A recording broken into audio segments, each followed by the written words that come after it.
This is Guam, my home. And I share with the people from all over the world.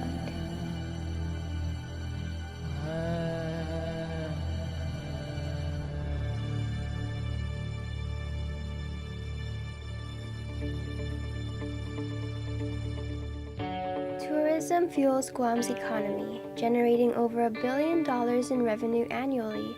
Since 2012, the tourist population has steadily increased by 17%. While this means that more money will be flowing into our economy, it also means that more trash will be flowing into our island. When product consumption rises, so does waste production.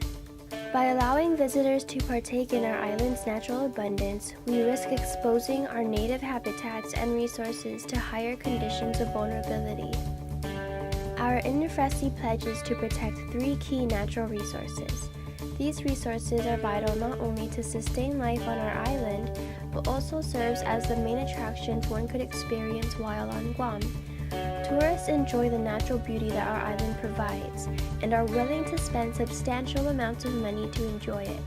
However, with the rise in the number of people brought in from tourism, plus the number of local residentials, we will see an obvious increase in damages being done to our home. To our land, Isla, our island, with our pristine native limestone forests and gorgeous beaches, there is so much beauty to be appreciated on the island of Guam. Yet, in all of this beauty lies an ugly amount of trash. Many are unaware of how much trash we produce and where it comes from. Every day, we create about 300 tons of waste.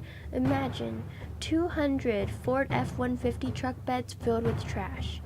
Of the immense amount of waste being constantly created, only about 10% is from tourism. Our island's waste disposal infrastructure is actually more than capable of processing it all.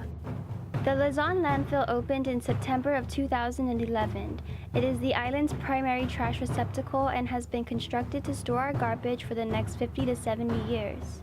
Since its opening, there have not been any issues with waste disposal on site. Recycling has also grown on island, with an increase in cardboard and tire reuse.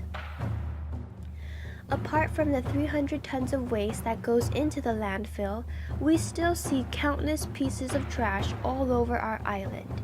We cannot blame tourism solely for the trashing of our environment. The issue truly lies within the local community as well. We need more awareness of how negatively littering damages our island. As the protectors of our home, we must lead by example and care for our land. This is just one of many steps we can take to preserve our island's vitality. The impact of trash goes beyond just how it looks, as trash can harm animals and plants. Trash moves and will eventually find its way into our water and out into the sea if we do not take action to stop it. The Audrey, our air, the eastern trade winds, the very air that brought our seafaring ancestors to our island courses on to the next generation. Yet these wind currents now carry something new and disperse pollution accumulated in the air. The increase in tourist population has extensively increased the amount of public transportation on Guam. We currently have over 1,000 motor vehicles, including taxis, buses, and trolley shuttle vans on island for tourism travel. An increase in the number of vehicles means an increase in car exhaust. Since the year 2000, greenhouse gas emissions on Guam have risen by over 20%. This increase in monoxide emission from car exhaust has led to higher rates of ocean acidification. Ihanam, our water. Water is by far the most important resource for life. This importance is amplified when living on an island. On Guam, we are fortunate enough to house a healthy water table. This allows us to have clean, fresh running water. From our valleys to our bays, Guam's waters flow strong. However, with an increase in trash flow, it's becoming more common to find these places polluted with trash. The pollutants from chemicals and trash in an aquatic environment can have a massive impact on the health of our coral reefs and our aquifer, which provides 80% of our island's drinking water. Our northern aquifer is especially at risk of contamination because it is made out of limestone. Chemicals can easily trickle into our water resources. We easily dig up the soil that has sustained our ancestors for generations and generations. We seal up our roots with concrete playgrounds to accommodate and entertain foreigners. When will we show our true roots? When will we stop developments that strip our natural native habitats and cultivate our island? Our culture respects the life and beauty that nature provides. As the guardians of our land, sea, and sky, we cannot afford to exploit our island in exchange for a booming economy. Overall, tourist trash flow in a physical sense is well maintained.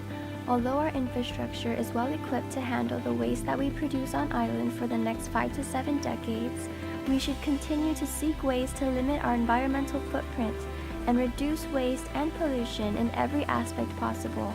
Governor Calvo has recently pushed for Basta y Basura, a task force team specifically created to tackle illegal dumping. We must aim to keep our tropical paradise pristine, green, and clean. By keeping our beaches clean, practicing recycling, and promoting this mindset to visitors of our island by living it out daily, we can continue to keep tourism sustainable for Guam.